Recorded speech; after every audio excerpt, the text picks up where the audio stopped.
At 5:42 a.m. on August 13, 1941, Oberleutnant Heini Dittmer climbed into a cockpit unlike any other built in Germany or anywhere else on Earth. The aircraft's skin shimmered with frost from liquid oxygen vapors, and its tail fin was streaked with warning paint.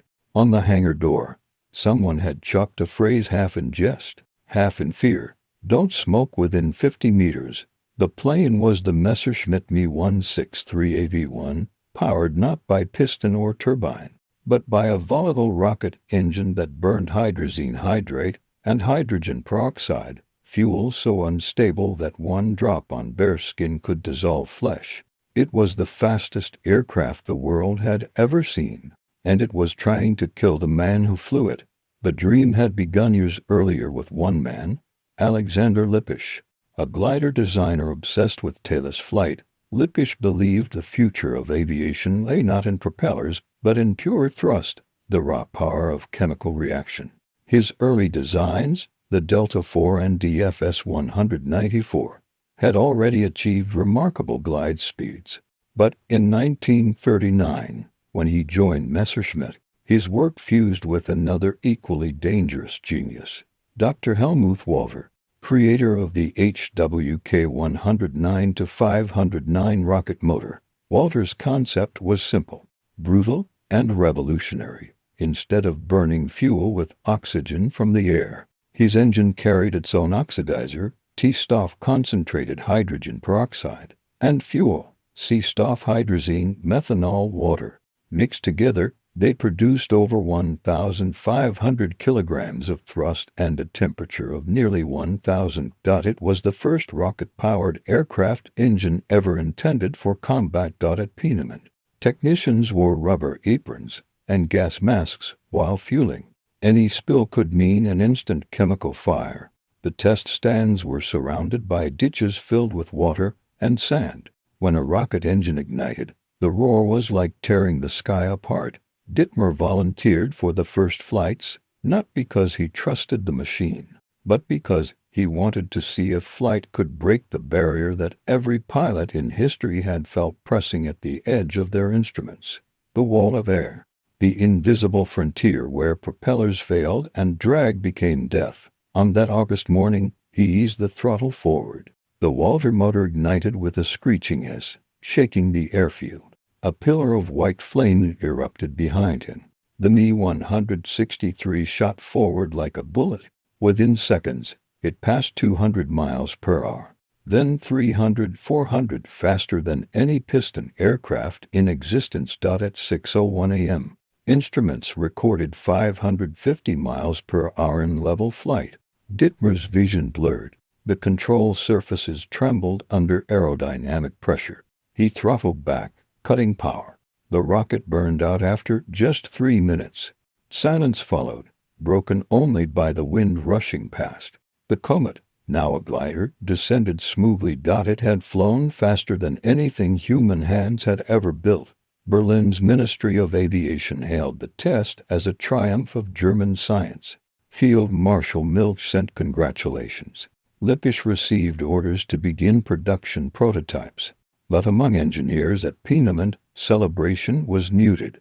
They knew what the numbers meant. The Me-163 was no ordinary plane. It was a missile with a man in it. Flight time under power, 7 minutes. Landing speed, over 130 miles per hour. Fuel volatility, catastrophic. Still, the Reich wanted speed. By 1943, the first Me-163BO interceptors rolled out of Messerschmitt's Augsburg facility. The wings were short, swept, razor-edged. The cockpit was cramped, lined with thin armor plates. The landing gear was jettisoned after takeoff to reduce weight. Pilots landed on a single skid beneath the fuselage. Test pilot Rudolf Opitz wrote in his logbook, "The takeoff is violent.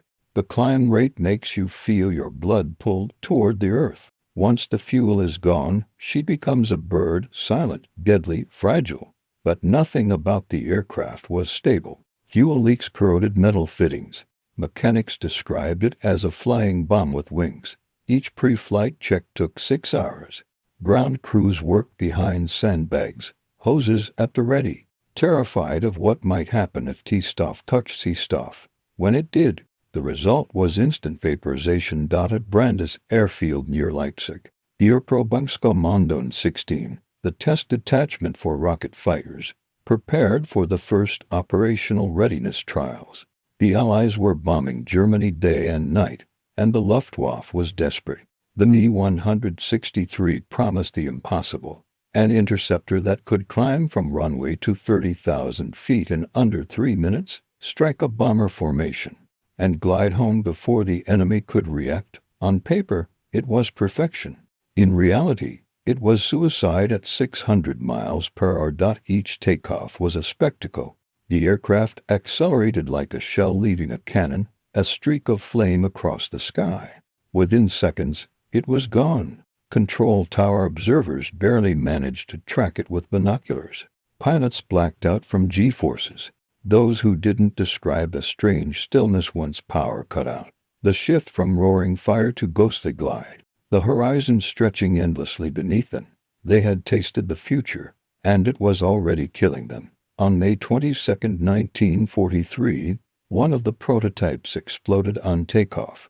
The blast cratered the runway, killing the ground crew and scattering the aircraft into molten fragments. Investigators found that a single drop of T-Stoff had leaked from a corroded valve onto the C-Stoff line. The resulting reaction ignited before the engine even reached full pressure. The official report concluded with a line that summed up the entire program: engine performance exceeds expectations.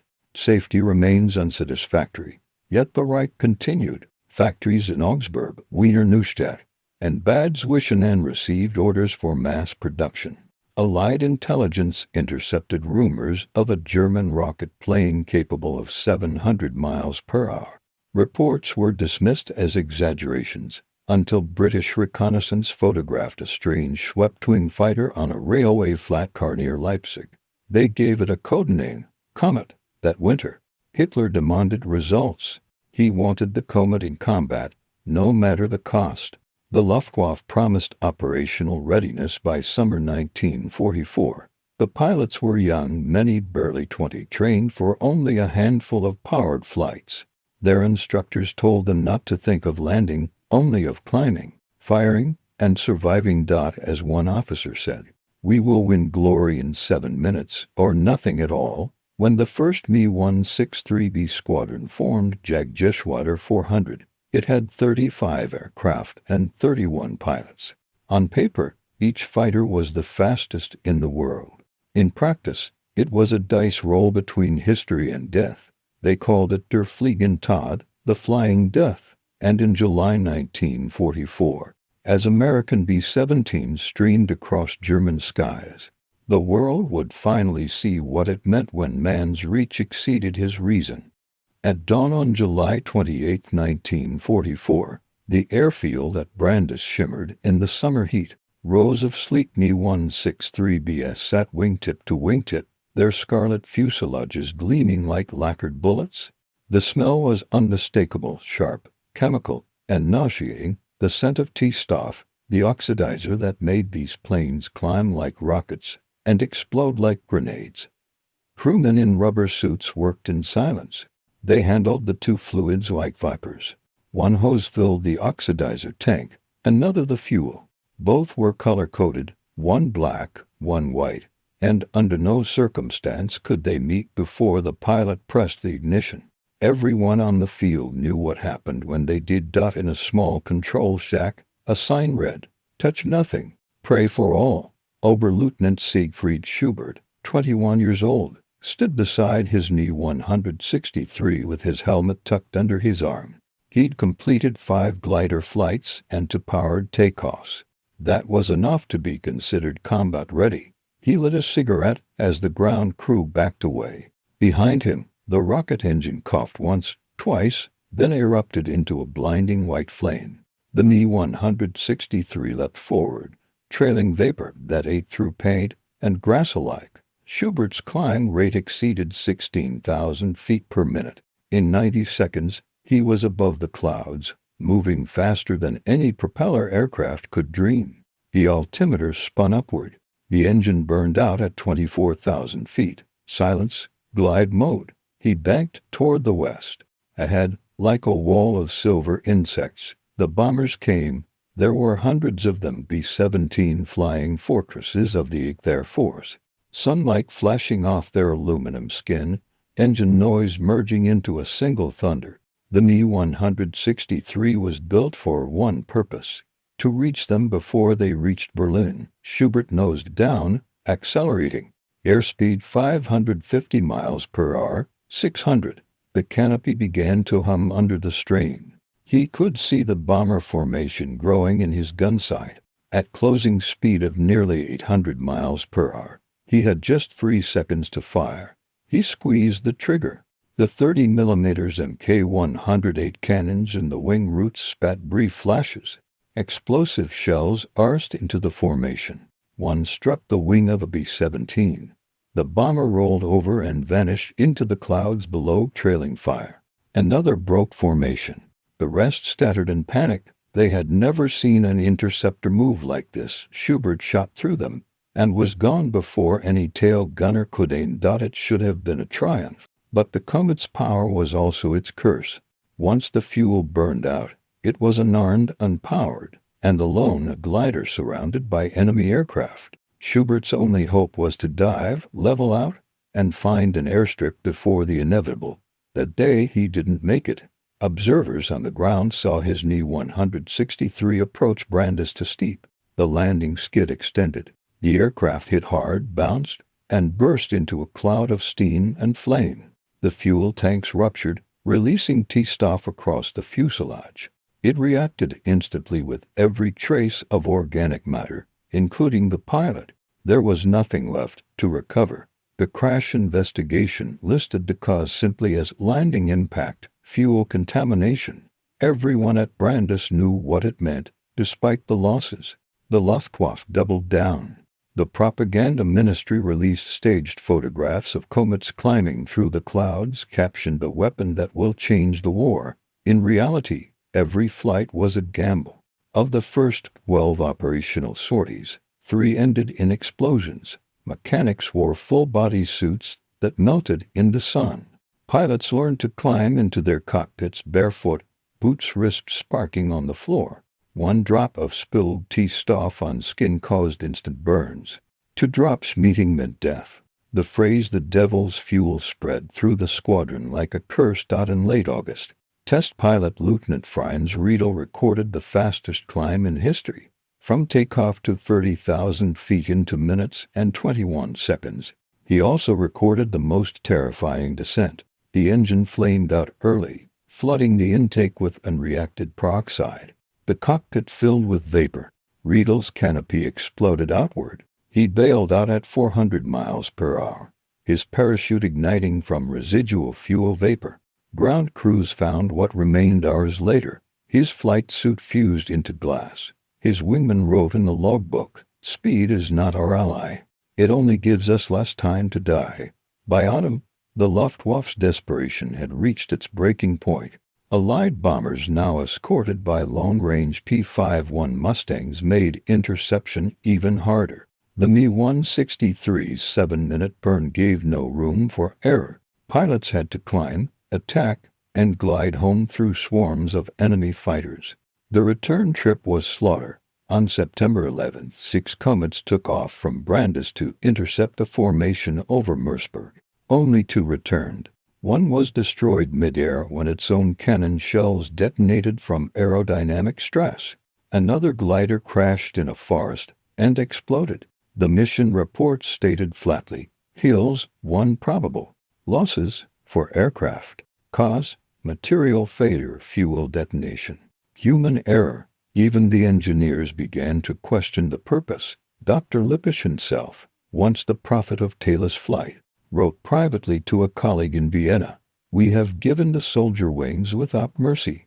It is not flight, it is acceleration toward nothing." Still, the Reich refused to abandon it. The Me-163 represented faith in speed, the idea that technology alone could reverse defeat. Production continued under primitive conditions. At underground factories near Nordhausen, Prisoners of the Mittelbau-Dora camp assembled components in freezing tunnels filled with chemical fumes. They worked with bare hands on tanks still soaked in peroxide. Hundreds died for every aircraft built. Every launch from Brandis or Husum carried their invisible fingerprints, their lives, welded into aluminum and fired. The Mi-163's only confirmed combat success came on August 16, 1944. Oberleutnant Siegfried Schubert's replacement, Rolf Glogner, destroyed to B-17s in a single pass, then glided to safety. It was the first and last day that the Comet achieved what it was designed to do. Glogner landed to cheers and photographs. 2 weeks later, his aircraft exploded on fueling. He died instantly. By October, Jagdgeschwader 400 had lost more aircraft to takeoff and landing accidents than to enemy action. Out of 70 Comets built, fewer than 20 remained operational. Allied pilots began referring to them not as threats, but as suicidal comets. P-51 squadrons were ordered not to chase them. One American ace, Captain Merle Rice, wrote after watching a comet crash near Wittenberg, "We saw it come down like a star falling through daylight. No chute, no pieces, just light and smoke. You couldn't hate it, you just felt sorry." By late 1944, engineers proposed safer fuels, new landing gear, even jet-assisted versions, but Germany was out of time and out of pilots willing to fly. The rocket dream had become a requiem, and yet, among the ruins of every burned hangar and cratered runway, one thing remained undeniable. For a few terrifying minutes, humanity had glimpsed what lay beyond the reach of reason, the first true step towards space, lit by the flames of its own undoing. By the winter of 1944, the Mi-163 had become both a symbol and a secret. In official communiques, it was the Wunderwaffe, the miracle weapon that would save the Reich. In reality, it was a weapon that Germany itself feared. At Brandis, the flight line was silent most days. The Comets were kept under canvas tarps, their bright red paint dulled by soot and frost. Fuel deliveries had slowed. There was barely enough T-stuff left for 2 flights a week. Allied bombing raids had destroyed the main chemical plant at Dessau, and what little hydrogen peroxide remained was hoarded like gold. Yet the propaganda photographs continued, smiling pilots beside rocket planes, swastikas painted perfectly, the illusion of progress held together by sensors and hope. On January 10, 1945, the last full squadron drill took place. 11 Mi-163Bs lined the runway at Brandis. Only 6 would take off. The rest were grounded. Fuel line corrosion, cracked peroxide tanks, missing parts cannibalized from others. The mechanics looked older than their years. Most of them had buried friends. Lieutenant Kurt Schwab, 22 years old, wrote in his flight diary that morning, "They tell us the Americans have jets now. They tell us ours are faster. Maybe they are, but speed is useless if the Earth keeps pulling us back." He was right. The first Allied jet, the British Gloster Meteor, had entered service 6 months earlier.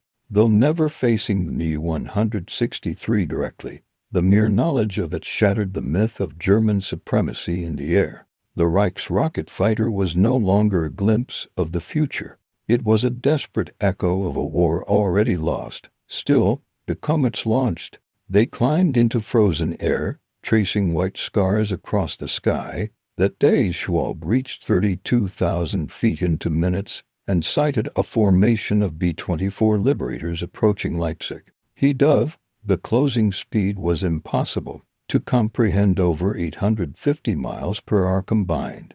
The world became a blur of silver and smoke. He fired twice. 2 bursts, 2 seconds apart. No hits. He pulled up hard, the wings groaning. Fuel exhausted.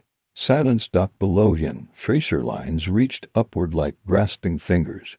One shell found the Comet's tail. Another struck near the canopy. A puff of vapor filled the cockpit. Schwab tried to jettison, but the latch jammed. The aircraft disintegrated before it hit the ground. The wreck burned green and white. a chemical fire that water could not extinguish. The next day, ground crews found nothing but scorched aluminum fused to the soil. By February, Jagdishwar 400 was down to 9 serviceable aircraft. The Allies had learned to anticipate the rocket interceptors. Bomber formations altered routes to avoid Brandis. P-51s loitered high, waiting for gliders that fell from the edge of heaven. The Comet's vulnerability after power-off became its death sentence. Pilots glided home through swarms of enemy fighters who circled like hawks, waiting for the flame to die. One American squadron even had a code for it: wait for the candle to burn out. When it did, they swooped. On March 4th, Oberfeldwebel Anton Schenk returned from his 5th sortie. He landed too fast. The skid collapsed, the aircraft bounced and broke its nose, splitting the cockpit seal. T-Stoff poured through the seams. The moment it touched the pilot's flight suit, it ignited. Firefighters reached him within 30 seconds. Nothing remained to save. The chemical reaction had turned the human body into vapor. The engineers wrote a report detached, procedural, as if words could erase the smell. Pilot lost due to exposure to oxidizer post-landing. Recommend redesign of cockpit seal. The redesign never came. The few surviving Comets were dispersed to hidden airfields Husum, Kaltenkirchen, and Bad Zwischenahn. Fuel shipments arrived under armed escort. Each liter of T-Stoff was marked with the skull and crossbones symbol. Pilots joked grimly that they should paint it on their helmets as well. There were no replacements, no spares, no future. Still, missions continued. Orders from Berlin demanded results. The Ministry of Propaganda wanted proof that Germany still held the skies. On April 10th, a new model arrived at Husum, the Mi-163C prototype, fitted with a pressurized cockpit and extended burn time. It was the last evolution of a doomed idea. The test pilot, Oberleutnant Rolf Kunz, examined it in silence. He had flown 11 missions in earlier Comets. He had watched friends die on takeoff and vanish in landing explosions. When they asked for a volunteer, he stepped forward. At 7:13 a.m., he ignited the engine. The aircraft howled across the runway and leapt into the air. Climb rate changed. Acceleration changed, but the new fuel mix ran hotter. The canopy fogged from heat. At 25,000 feet, Kunz reported by radio. Temperature warning light active. Proceeding to level flight. At 25,400 feet, the signal cut off. Observers saw a flash in the clouds, then debris falling like rain. No parachute. The explosion was visible for 20 miles. When the wreckage was found, it had melted into the earth. The oxygen tanks had burst mid-flight, reacting with residual hydrazine. The air itself had burned. The Luftwaffe command quietly canceled further tests, but they never issued the order to stop flying the remaining aircraft. Every Comet still intact was considered combat-ready. The war, by then, was collapsing. American armor was already across the Rhine. Soviet forces were less than 200 miles from Berlin. The skies belonged entirely to the Allies. And yet, in those final days, the rocket fighters still launched bursts of flame on empty runways, fragments of a dream that refused to die.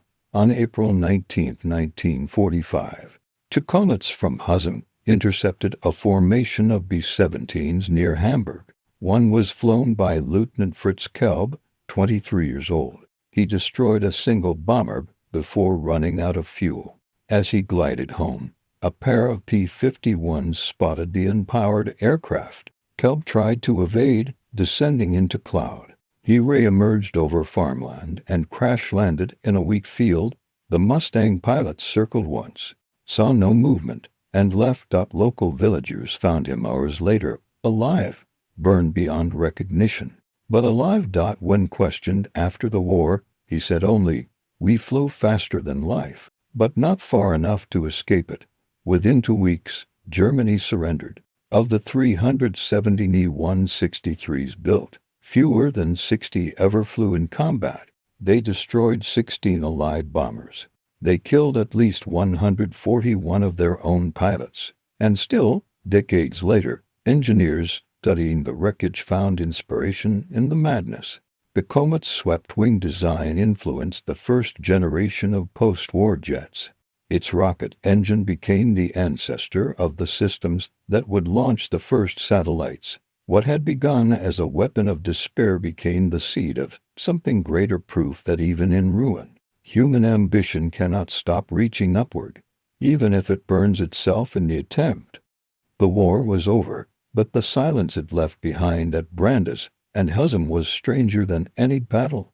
The hangars stood open to the rain, streaked with soot and corrosion.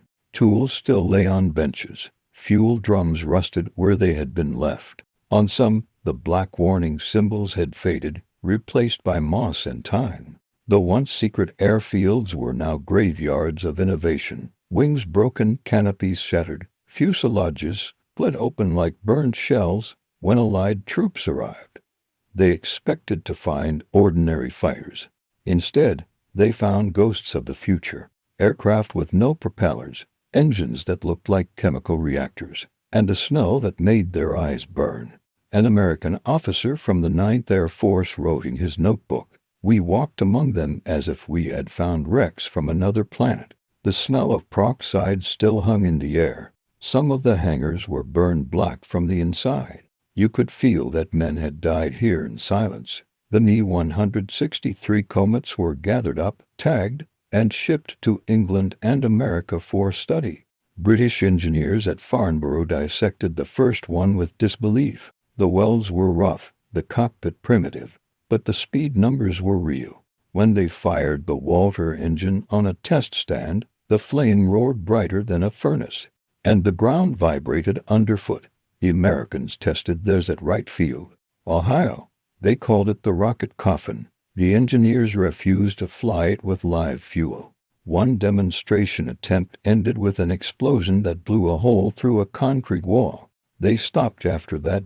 In Soviet-occupied Germany, Red Army engineers seized what the Allies had missed: the remains of rocket engines, design drawings. Even surviving technicians were shipped east under guard. Lippisch himself was taken into custody, questioned for weeks, and eventually sent to work in Allied projects. His sketches of Delta wings would later appear almost unchanged in post-war supersonic aircraft. The age of rockets was beginning. The Mi-163 had been its first flicker, a human being strapped to a chemical explosion, aimed at the sky. But for those who had built it, the price was unforgettable. In 1946, a year after Germany's surrender, a British officer named Major Hugh Runciman visited Brandes Airfield. He found a small wooden cross beside a crater near the old runway. Someone had carved into it crudely, "Higher Field Lieutenant Schwab -1945. Here fell Lieutenant Schwab." The crater was overgrown, filled with weeds. Beside it, a warped piece of fuselage still shimmered faintly under the sunlight, green oxide residue from burnt T-stuff. When the wind shifted, a faint metallic odor still rose from the soil.